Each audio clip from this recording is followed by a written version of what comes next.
ಯಾವ ಹೂವು ಯಾರ ಮುಡಿಗೋ ಭಾಗ 209. ವಿಕ್ರಮ್ ಸಾನ್ವಿ ಇಬ್ಬರೇ ಕಾರ್ನಲ್ಲಿ ಕೂತು ಎಸ್ಟೇಟ್ ಕಡೆ ಪ್ರಯಾಣ ಪ್ರಾರಂಭಿಸಿದರು. ವಿಕ್ರಮ್ ಸಾನ್ವಿಯ ಮುಖ ನೋಡದೆ, ನನ್ನ ಜೊತೆ ಕಾರ್ನಲ್ಲಿ ಹೋಗೋದು ನಿನ್ಗೆ ಅಷ್ಟು ಕಷ್ಟನಾ? ಸಾನ್ವಿ: ಗೌರವ ಇಲ್ಲದ ಜಾಗದಲ್ಲಿ ಕೂರೋದು ಯಾರಿಗಾದರೂ ಕಷ್ಟವೇ ವಿಕ್ರಮ್ ಸರ್. ಈಗ ಹೇಗಿದ್ದರೂ ನಾವು ಕಾರ್ನಲ್ಲಿ ಇಬ್ಬರೇ ಇದ್ದೀವಿ, ನಟಿಸುವ ಅಗತ್ಯವಿಲ್ಲ. ಸಾಧ್ಯವಾದರೆ ಗಾಡಿ ನಿಲ್ಲಿಸಿ, ನಾನು ನಡೆದುಕೊಂಡೇ ಹೋಗ್ತೀನಿ. ವಿಕ್ರಮ್ ಹಲ್ಲಿ ಕುರಿಯುತ್ತಾ, ಅಷ್ಟು ದೂರ ನಡ್ಕೊಂಡು ಬರ್ತೀಯಾ?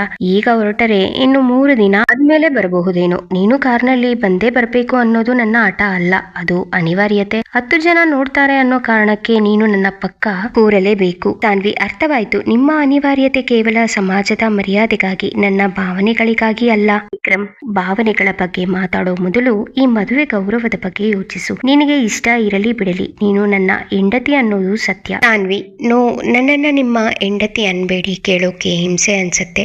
ವಿಕ್ರಮ್ಗೆ ಅವಳ ಮಾತು ಕೇಳಿ ಕೋಪ ಬಂತು. ಇಷ್ಟು ದಿನ ನೀನು ನನ್ನಿಂದ ತಪ್ಪಿಸಿಕೊಂಡು ಓಡಿ ಹೋಗ್ತಿದ್ದೆ, ಇನ್ನು ಮುಂದೆ ನನ್ನಿಂದ ಹೇಗೆ ತಪ್ಪಿಸ್ಕೊತೀಯ ನಾನು ನೋಡ್ತೀನಿ. ಈಗ ತಾನೇ ನೀನು ಏನಂದೆ? ಹೆಂಡತಿ ಅಂತ ಮಾತಲ್ಲಿ ಹೇಳಿದಕ್ಕೆ ಹಿಂಸೆ ಅನ್ಸತ್ತಾ? ಹಾಗಿದ್ರೆ ನಾಳೆ ನೀನು ನನ್ನ ಮಗುವಿಗೆ ತಾಯಿ ಆಗೋಕೆ ಇನ್ನೆಷ್ಟು ಹಿಂಸೆ ಪಡ್ಬೇಕು ಅಂತ ಗೊತ್ತಾ? ಎಂದಾಗ ಸಾನ್ವಿಗೆ ನಾಚಿಕೆ, ಕೋಪ, ಹಿಂಸೆ ಎಲ್ಲವೂ ಒಟ್ಟಿಗೆ ಅವಳನ್ನು ದಾಳಿ ಮಾಡಿದವು. ಅವಳಿಗೆ ವಿಕ್ರಮ್ ಮಾತಿಗೆ ಎದುರು ಏನು ಮಾತನಾಡಬೇಕೆಂದು ತಿಳಿಯದೆ ಕಿಟಕಿಯ ಕಡೆ ಮುಖ ಮಾಡಿ ಮೌನವಾಗಿ ಕಣ್ಣೀರು ಹಾಕುತ್ತಾಳೆ. ವಿಕ್ರಮ್ ಸ್ಟೇರಿಂಗ್ ಮೇಲೆ ಸಿಟ್ಟಿನಿಂದ ಕೈಯನ್ನು ಕುಟ್ಟುತ್ತಾನೆ. ಸಾನ್ವಿಗೆ ವಿಕ್ರಮ್ ಪ್ರೀತಿಯಿಂದ ಈ ಮಾತು ಹೇಳಿದ್ದರೆ ಅವಳ ಮನಸ್ಸಿಗೆ ಸಂತೋಷವಾಗುತ್ತಿತ್ತು. ಆದರೆ ಅವರಿಬ್ಬರ ಮಧ್ಯೆ ಇರುವ ಅಂತರ ಹಿಂಸೆ ಎನಿಸುತ್ತಿತ್ತು.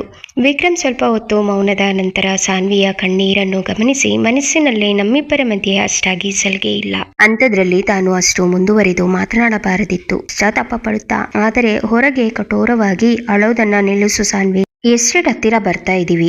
ಎಲ್ಲರೂ ನಿನ್ನ ಈ ಮುಖ ನೋಡಿದ್ರೆ ಏನೆಂದುಕೊಂಡಾರು? ನನ್ನ ಬಗ್ಗೆ ಕೆಟ್ಟದಾಗಿ ಮಾತನಾಡಿಕೊಳ್ಳೋಕೆ ನೀನೇ ದಾರಿ ಮಾಡಿಕೊಡ್ಬೇಡ.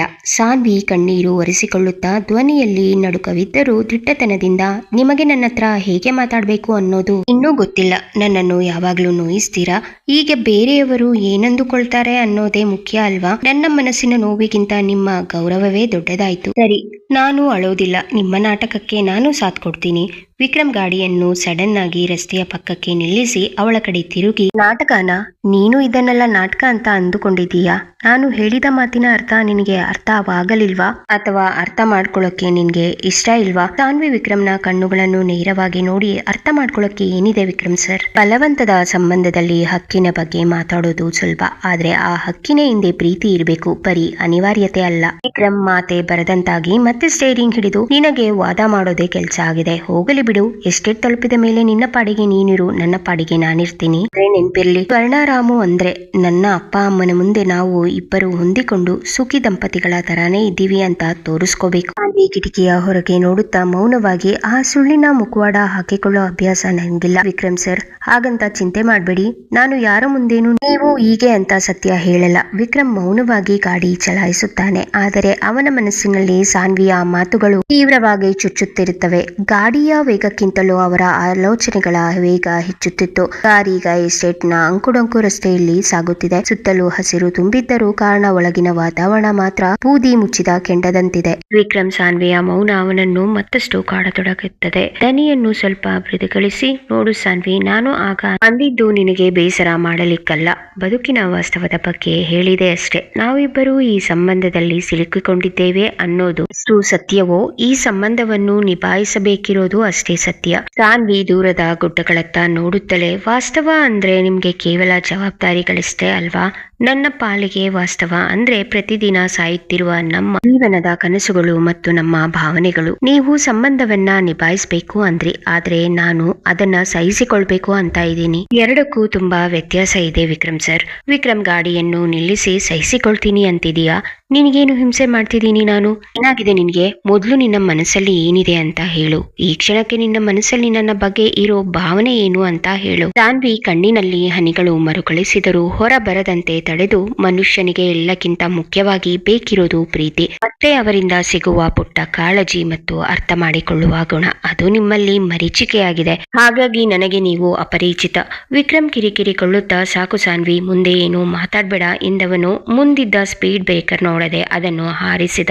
ತುಂಬಾ ಸ್ಪೀಡ್ ಆಗಿ ಇದ್ದಿದ್ದರಿಂದ ಸಾನ್ವಿ ಸೀಟ್ ಬೆಲ್ಟ್ ಹಾಕಿರದ ಕಾರಣ ಅವಳು ಸೀಟ್ನಿಂದ ಸ್ವಲ್ಪ ಮೇಲೆ ಹಾರಿ ಮತ್ತೆ ಹಾಗೆ ಕುಳಿತಳು. ಇದರಿಂದ ಅವಳ ಹೊಟ್ಟೆ ಮತ್ತು ಸೊಂಟ ತುಂಬಾ ನೋವಾಯ್ತು. ಅವಳು ನೋವಿನಿಂದ ಹೊಟ್ಟೆ ಹಿಡಿದುಕೊಂಡು ಅಮ್ಮ ಎಂದು ಜೋರಾಗಿ ಕೂಗಿದಳು. ಅವಳ ಕೂಗಿನಿಂದ ಮಂಟಪಕ್ಕೆ ಬಂದ ವಿಕ್ರಮ್ ಸಾನ್ವಿ ಕಡೆ ನೋಡಿದ. ಅವಳು ನೋವಿನಿಂದ ಅಳುತ್ತಿದ್ದಳು. ವಿಕ್ರಮ್ ಕಾರ್ ನಿಲ್ಲಿಸಿದ. ತಾನು ತಪ್ಪು ಮಾಡಿದೆ ಎನಿಸಿ ಸಾನ್ವಿ ಹೊಟ್ಟೆ ಮೇಲೆ ತನ್ನ ಕೈ ಇಟ್ಟು, ಸಾನ್ವಿ ತುಂಬಾ ನೋವಾಯ್ತಾ ಎಂದಾಗ ಸಾನ್ವಿಗೆ ವಿಕ್ರಮ್ ಸ್ಪರ್ಶ ರೋಮಾಂಚನವೆನಿಸಿದರೂ ಅವಳಿಗೆ ವಿಕ್ರಮ್ ಮೇಲಿದ್ದ ಕೋಪ, ಅಸಮಾಧಾನ ಅದನ್ನು ತೋರ್ಪಡಿಸಲು ಬಿಡದೆ ಅವಳು ಕೋಪದಿಂದ, ವಿಕ್ರಮ್ ಸರ್, ಒಂದೇ ಸಲ ಬೇಕಿದ್ರೆ ನನ್ನ ಪ್ರಾಣ ತೆಗೆದು ಬಿಡಿ, ಆದ್ರೆ ಈ ರೀತಿಯೆಲ್ಲ ಹಿಂಸೆ ಮಾಡಬೇಡಿ ಎಂದಾಗ ವಿಕ್ರಮ್ ಕೂಡ ಸಹನೆ ಕಳೆದುಕೊಂಡು, ನಾನು ಬೇಕಂತ ಮಾಡಿಲ್ಲ, ಮುಂದೆ ಹಂಸಿದದನ್ನ ಗಮನಿಸಿಲ್ಲ, ನೋಡು ಆಗಿದ್ದು ಆಗಿದೆ, ಮೊದಲು ಹೇಳು, ನಿನ್ಗೆ ತುಂಬಾ ನೋವಾಯ್ತಾ ಎನ್ನುತ್ತಾ ಹೊಟ್ಟೆಯನ್ನು ಮತ್ತೆ ಸ್ಪರ್ಶಿಸಿದ. ಅವನ ಸ್ಪರ್ಶದಿಂದ ಸಾನ್ವಿಗೆ ಮಾತೆ ಹೊರಡದಾಯ್ತು. ಜೊತೆಗೆ ಅಪಾರ ನೋವಿನಿಂದ ಅವಳಿಗೆ ತಲೆ ಸುತ್ತಿದಂತಾಗಿ ಹಾಗೆ ಸೀಟ್ಗೆ ಹೊರಗಿದಳು. ವಿಕ್ರಮ್ ಗಾಬರಿಯಿಂದ ಸಾನ್ವಿ ಎಂದ.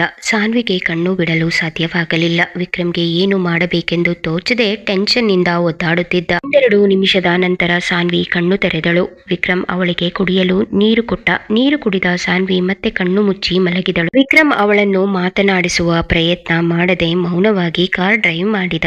ಸಾನ್ವಿ ಅಳುತ್ತಿದ್ದಳು. ಎಸ್ಟೇಟ್ ಮನೆ ಹತ್ತಿರ ಬರುತ್ತಿದ್ದಂತೆ ವಿಕ್ರಮ್, ಈಗ ಹೊಟ್ಟೆ ನೋವು ಹೇಗಿದೆ, ಕಮ್ಮಿ ಆಯ್ತಾ ಎಂದಾಗ ಸಾನ್ವಿ, ನಾನು ಯಾವಾಗ್ಲೂ ಹೇಳೋದನ್ನೇ ಹೇಳ್ತೀನಿ, ನೀವು ನನ್ನ ಬಗ್ಗೆ ತಲೆ ಕೆಡಿಸ್ಕೋಬೇಡಿ ಎಂದಾಗ ವಿಕ್ರಮ್ ಕೋಪದಲ್ಲಿ, ಆಯ್ತು, ನೀನು ನನಗೆ ಏನು ಹೇಳ್ಬೇಡ, ಇನ್ನೇನು ಮನೆ ಬಂತು, ಇಳಿಯುವ ಮೊದಲು ನಿನ್ನ ಕಣ್ಣೀರು ಒರೆಸಿಕೋ, ಅಲ್ಲಿರೋರಿಗೆ ನಮ್ಮ ನಡುವೆ ಜಗಳ ನಡೀತಿದೆ ಅಂತ ಗೊತ್ತಾಗಬಾರದು, ಮುಗುಳ್ನಗೆ ನಿನ್ನ ಮುಖದಲ್ಲಿರಲಿ. ಸಾನ್ವಿ ತಣ್ಣಗೆ ನಕ್ಕು, ಖಂಡಿತ ವಿಕ್ರಮ್ ಸರ್, ನಿಮ್ಮ ಮರ್ಯಾದೆಗೆ ಯಾವುದೇ ಧಕ್ಕೆ ಬರದಂತೆ ನಾನು ನೋಡಿಕೊಳ್ತೀನಿ, ಯಾಕೆಂದ್ರೆ ನಾನು ನಿಮ್ಮ ತರಹ ಕಳ್ಳು ಹೃದಯದವಳಲ್ಲ, ಕೊಟ್ಟ ಮಾತಿಗೆ ಬೆಲೆ ಕೊಡುವವಳು. ವಿಕ್ರಮ್, ಸಾನ್ವಿ ಪ್ಲೀಸ್, ಮೊದಲು ಸರ್ ಅಂತ ಕರೆಯೋದನ್ನ ನಿಲ್ಸು ಎಂದ. ಸಾನ್ವಿ ಮತ್ತೇನು ಮಾತನಾಡದೆ ಸುಮ್ಮನೆ ಕುಳಿತಳು. ವಿಕ್ರಮ್ ಮನೆ ಮುಂದೆ ಕಾರ್ ನಿಲ್ಲಿಸಿದ. ಆಗಲೇ ಎಲ್ಲರೂ ಮನೆ ತಲುಪಿದ್ದರು. ಸಾನ್ವಿ ಕಾರಿನಿಂದ ಇಳಿದು ಹೋಗುತ್ತಾಳೆ. ವಿಕ್ರಮ್ ಸ್ಟೇರಿಂಗ್ ಮೇಲೆ ಕೈಯಿಟ್ಟು ಹಾಗೆಯೇ ಕುಳಿತಿರುತ್ತಾನೆ. ಅವಳ ಮಾತುಗಳು ಅವನ ಅಹಂಕಾರವನ್ನು ಬಡಿದು ಎಬ್ಬಿಸಿದ್ದರು.